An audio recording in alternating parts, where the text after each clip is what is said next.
Chairman اسلامی نظریاتی council علامہ doctor محمد راغب حسین نعیمی نے کہا ہے کہ پاکستان کے اسلامی تشخص پر آنچ نہیں آنے دیں گے۔ یہ ملک کلمہ طیبہ کی بنیاد پر حاصل کیا گیا اور اس کا نظام قرآن و سنت پر مبنی ہونا چاہیے۔ آج ہمیں اپنی تہذیبی اور دینی شناخت کو مضبوط کرنا ہوگا۔ مغربی فکری یلغار، لبرلزم اور مادر پدر آزادی کے نام پر جو نظریاتی حملے کیے جا رہے ہیں، ان کے مقابلے کے لیے ہمیں شعوری طور پر تیار ہونا ہوگا۔ جامعہ نعیمیہ افواج پاکستان، رینجرز، پولیس اور تمام سیکیورٹی اداروں کو خراج تحسین پیش کرتا ہے جو شب و روز وطن کے دفاع میں مصروف عمل ہیں۔ مارکہ حق میں بھارت کو تاریخی شکست ہوئی، دنیا پر واضح ہو گیا کہ پاکستان اپنا دفاع کرنا جانتا ہے۔ ان خیالات کا اظہار انہوں نے جامعہ نعیمیہ میں مارکہ حق کو یوم آزادی کی مناسبت سے منعقدہ تقریب سے خطاب کرتے ہوئے کیا۔ تقریب میں مولانا غلام نصیر الدین چشتی، مولانا محبوب احمد، مفتی عمران حنفی، مفتی عارف حسین صاحبزادہ، حافظ محمد عبداللہ، مولانا Ghulam Murtaza Naqshbandi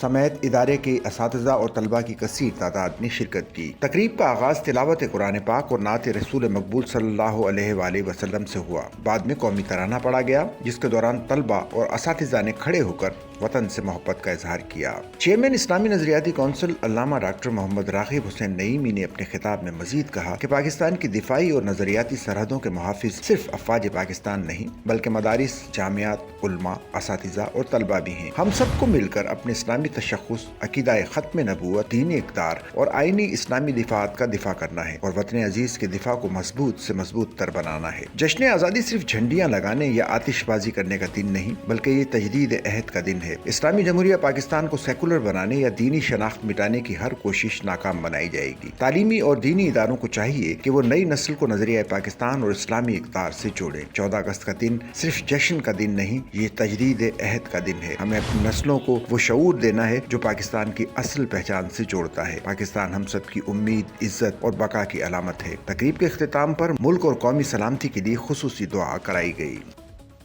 Sachal news net work کی ویڈیوز میں خوش آمدید۔ ناظرین، ویڈیو سے متعلق اپنی قیمتی رائے کا اظہار کمنٹ باکس میں ضرور کریں اور چینل کو سبسکرائب کریں۔